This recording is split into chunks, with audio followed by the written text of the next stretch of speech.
Assalamualaikum warahmatullahi wabarakatuh. Alhamdulillah pada kesempatan hari ini kita masih bisa dipertemukan kembali dan Allah masih memberikan suatu kenikmatan kepada kita. Ya. Jadi sebelum kita mulai materi pada kesempatan hari ini, ya mari kita berdoa terlebih dahulu. Bismillahirrahmanirrahim. Allahumma inni as'aluka ilman nafi'an wa rizqan thayyiban wa amalan mutaqabbalan. Amin. Mudah-mudahan apa yang kita niatkan pada hari ini diberikan keberkahan oleh Allah, dan apa yang kita dan apa ya ilmu yang kita cari hari ini mudah-mudahan menjadikan bekal kita dan keberkahan untuk kita.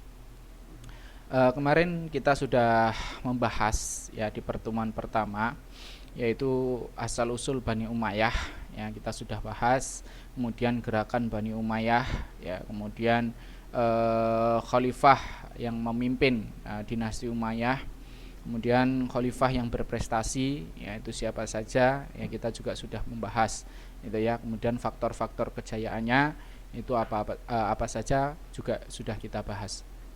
Oke, untuk pertemuan kali ini ya yang akan kita bahas, ya insyaallah akan kita review terlebih dahulu tentang sejarah berdirinya dinasti Umayyah. Nah, kemudian setelah itu nanti akan Ustaz jelaskan ya 5 khalifah yang menonjol ya pada masa kepemimpinan atau pada masa kepemerintahan Daulah Umayyah atau dinasti Bani Umayyah. Oke. Sebelum kita masuk ke sana, Ustadz akan jelaskan terlebih dahulu ya tentang sejarah berdirinya Bani Umayyah gitu. Nah, kenapa disebut dengan dinasti atau daulah? Ya, di sini dinasti atau daulah itu disebut dengan yang memerintah itu adalah keturunan dari satu keluarga saja. Ya, jadi intinya kalau di sini yang kita bahas adalah Umayyah, berarti seluruh keluarga Umayyah berhak untuk memimpin atau menjadi khalifah. Kemudian kenapa diambil dengan nama Bani Umayyah? Ya pasti harus ya, karena apa? Karena keturunan Umayyah namanya adalah Umayyah bin Abdus Syam bin Abdul Manaf. Kemudian sebelum Islam, ya kita tahu sendiri ya, Bani Umayyah ini adalah merupakan kelompok penentang dakwah Islam ya pada masa Nabi Muhammad SAW. Nah, Bani Umayyah sendiri masuk itu ketika itu pada terjadi saat Fathu Makkah ya, termasuk Muawiyah ya yang di sana juga ikut untuk memeluk Islam ya. Kemudian dinasti Umayyah ini didirikan oleh Muawiyah bin Abu Sufyan ya, dengan 14 khalifah yang berkuasa selama 91 tahun ya. Jadi nanti kita akan bacakan siapa saja khalifah-khalifahnya. Kemudian kenapa bisa berdiri Daulah Umayyah? Karena ketika itu diawali penyerahan kekuasaan oleh Hasan bin Ali pada peristiwa Amul Jamaah ya. Karena Hasan bin Ali ingin sekali mencegah perpecahan di kalangan umat Islam. Kemudian riwayat Muawiyah bin Abu Sufyan ini juga merupakan salah satu yang ditunjuk untuk menjadi gubernur, yaitu di Syria Palestina sejak masa Umar bin Khattab ya. Kemudian Muawiyah bin Abu Sufyan ini juga menuntut qisas atas pembunuhan Utsman bin Affan ketika masa kepemimpinan Ali bin Abi Thalib. Selanjutnya, nah ini dia khalifah dinasti Bani Umayyah. Yang pertama adalah Muawiyah bin Abu Sufyan, kemudian yang kedua Yazid bin Muawiyah, dan yang ketiga Muawiyah bin Yazid, dan yang keempat Marwan bin Hakam, dan yang kelima Abdul Malik bin Marwan, dan yang keenam Walid bin Abdul Malik, dan yang ketujuh Sulaiman bin Abdul Malik, yang kedelapan Umar bin Abdul Aziz, 9 Yazid bin Abdul Malik, yang ke-10 Hisham bin Abdul Malik, yang 11 Walid bin Yazid, 12 Yazid bin Walid, 13 Ibrahim bin Walid, dan yang terakhir 14 Marwan bin Muhammad. Ke-14 khalifah ini memerintah Daulah Umayyah ya, itu selama 91 tahun. Nah, nanti insyaallah yang akan kita bahas tidak semuanya, akan tetapi hanya 5 yang insyaallah khalifah yang akan kita bahas masa kepemimpinan dinasti Bani Umayyah atau Daulah Umayyah, yaitu yang pertama adalah Muawiyah bin Abu Sufyan, kemudian Yazid bin Muawiyah, Abdul Malik bin Marwan, Walid bin Abdul Malik, dan Umar bin Abdul Aziz. Oke, yang pertama kita akan bahas pastinya pendirinya ya, yaitu Muawiyah bin Abu Sufyan. Namanya adalah Muawiyah bin Abu Sufyan bin Harb bin Umayyah bin Abdusyam. Ibunya bernama Hindun bin Utbah bin Rabi'ah bin Abdusyam bin Abdi Manaf. Masuk Islam saat terjadi Fathu Makkah. Kemudian pada saat itu usianya 23 tahun.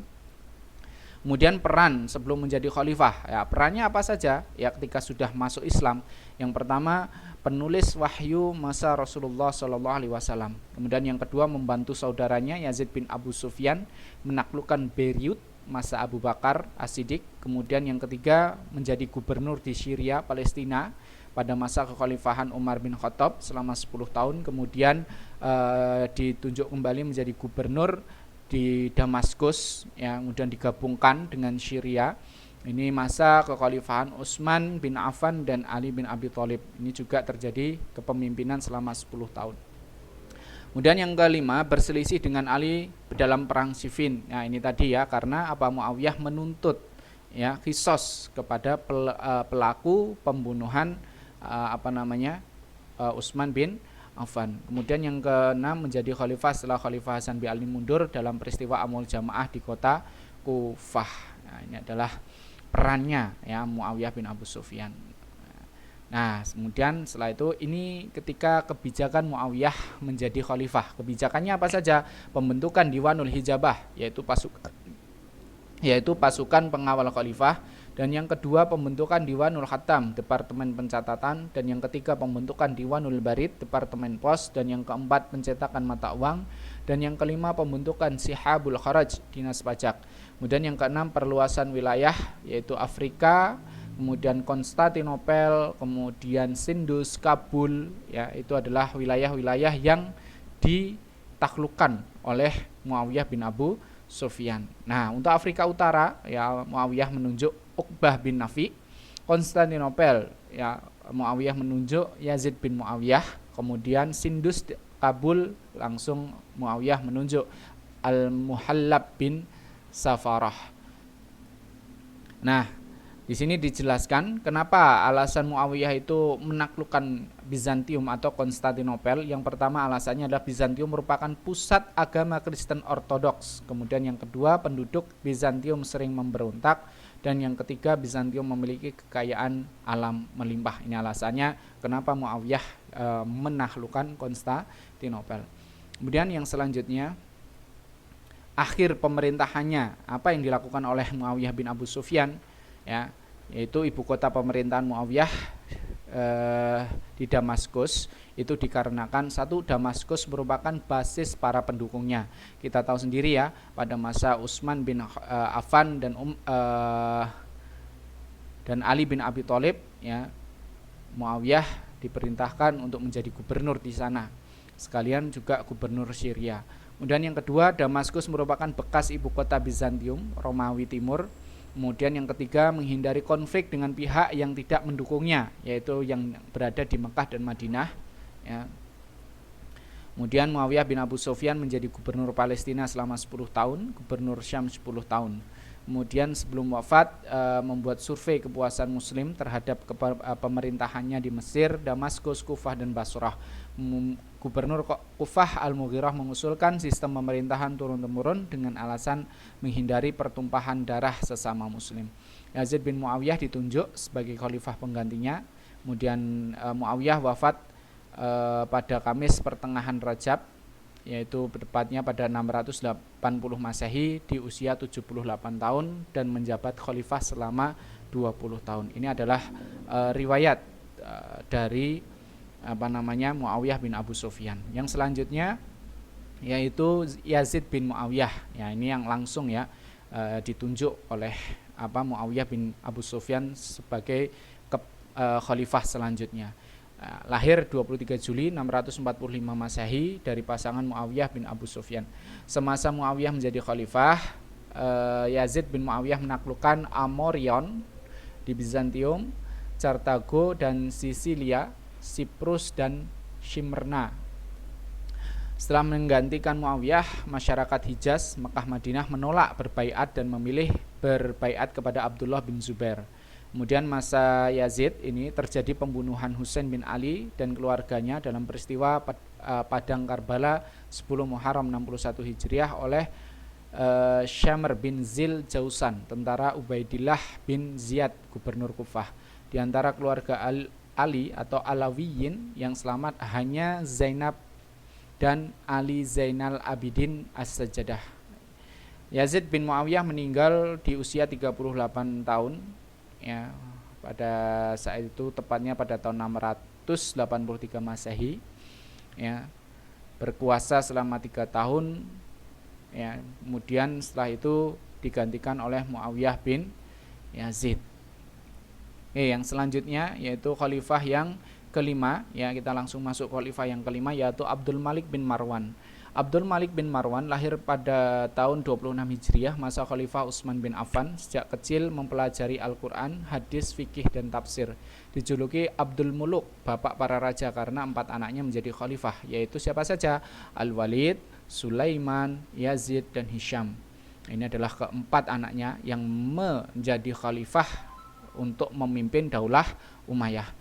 Nah, kemudian kebijakan Abdul Malik bin Marwan apa saja? Yang pertama, menjadikan bahasa Arab sebagai bahasa resmi negara. Kemudian yang kedua, menetapkan mata uang resmi negara.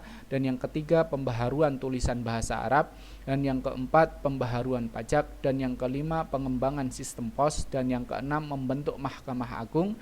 Dan yang ketujuh, mendirikan pabrik senjata, kapal perang, membangun kubah sakhroh atau kubah batu ya.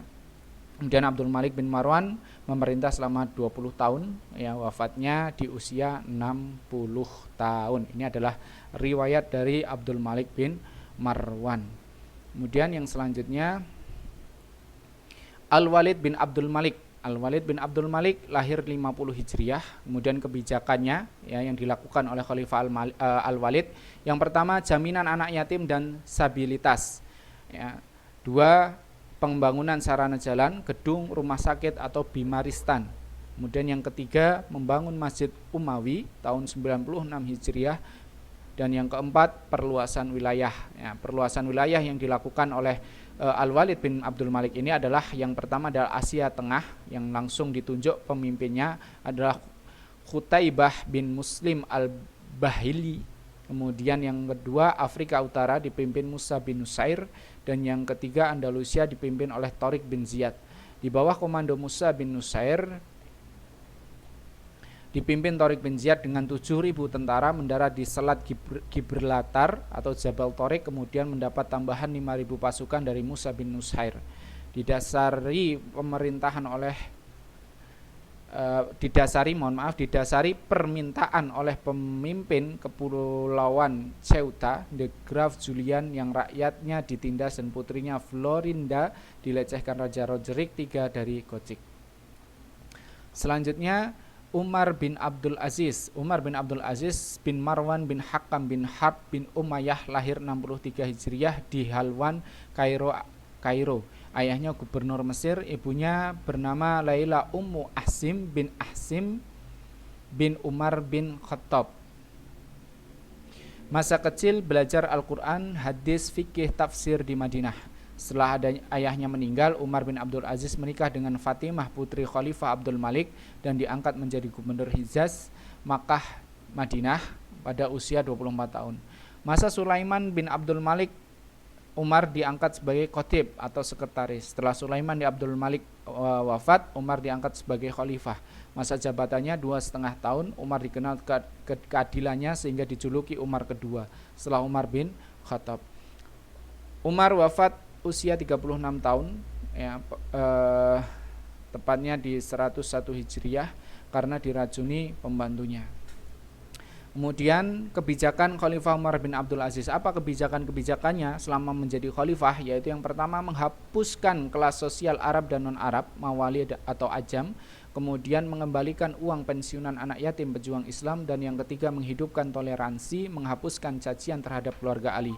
Dan yang keempat, mengurangi beban pajak Kristen Najran. Dan yang kelima, melarang pembelian tanah non-muslim kepada orang Islam. Yang keenam, mewajibkan kharaj atau pajak tanah pada muslim. jizyah, pajak jiwa non-muslim. Yang ketujuh, mengirim mubalik ke berbagai wilayah Islam. Dan yang kedelapan, meminta gubernur menyebarkan dakwah Islam. Dan yang kesembilan, membukukan hadis, memerintahkan gubernur Madinah Abu Bakar bin Muhammad bin Amr bin Hazm dan Imam Muhammad bin Muslim bin Syihab Az-Zuhri mengumpulkan hadis. Nah, kemudian jasa-jasa dan keteladanan Khalifah Umar bin Abdul Aziz apa saja? Jasanya yang pertama menciptakan perdamaian, yang kedua meningkatkan kesejahteraan rakyat, yang ketiga melindungi hak asasi manusia, dan yang keempat membangun masjid, tanah, pertanian, menyediakan dana khusus untuk fakir miskin, dan yang kelima membukakan hadis. Alasan pembukuan hadis, yang pertama, khawatir hilangnya hadis dengan meninggalnya para ulama hadis di medan perang. Dan yang selanjutnya, yang khawatir tercampurnya hadis yang sahih dengan hadis palsu, semakin meluasnya daerah kekuasaan Islam. Keteladanan Umar bin Abdul Aziz, keteladannya apa saja? Yaitu beliau adalah seorang yang rendah hati atau tawadhu, kemudian seorang yang soleh, seorang yang dermawan, seorang yang jujur dan tidak ambisius dalam kepemimpinan. Dan yang kelima, dekat dengan rakyat. Kemudian yang keenam, toleransi dan demokratis. Dan yang ketujuh, cinta ilmu agama. Dan yang terakhir, dekat dengan Allah Subhanahu wa Ta'ala. Ini adalah jasa dan keteladanan Khalifah Umar bin Abdul Aziz. Nah, kemudian itu tadi ya 5 khalifah ya yang berprestasi dalam masa kepemimpinan dinasti Umayyah atau Daulah Umayyah. Nah, sekarang kita bahas yang terakhir adalah penyebab kemunduran dinasti Bani Umayyah. Munculnya fanatisme atau kesukuan dalam suku-suku bangsa Arab. Dan yang kedua, kuatnya pengaruh fanatisme golongan Arabisme yang memicu munculnya kecemburuan sosial di kalangan non-Arab atau Mawali. Adanya perebutan kekuasaan di dalam keluarga besar Bani Umayyah, larutnya beberapa penguasa khalifah dalam melimpahan harta dan kekuasaan. Hikmahnya atau pelajaran dari kemunduran dinasti Bani Umayyah apa?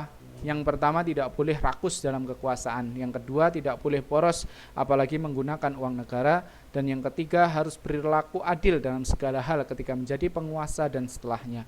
Dan yang keempat, berakhlak mulia dan jangan sombong. Dan yang kelima, harus dekat dengan Allah dan rakyatnya yang mendukung kekuasaannya. Dan yang keenam, mengasihi fakir miskin dan orang-orang lemah. Ya, demikian yang bisa Ustadz sampaikan. Ya, materi selanjutnya insya Allah di pertemuan ketiga kita akan membahas tentang kemajuan peradaban Islam masa dinasti Bani Umayyah. Insya Allah nanti akan ada link di situ kita untuk review ya apa yang sudah kita bahas dalam video kali ini. Ya, nanti di situ akan ada pertanyaan-pertanyaan lewat Google Form. Silahkan antum bisa jawab.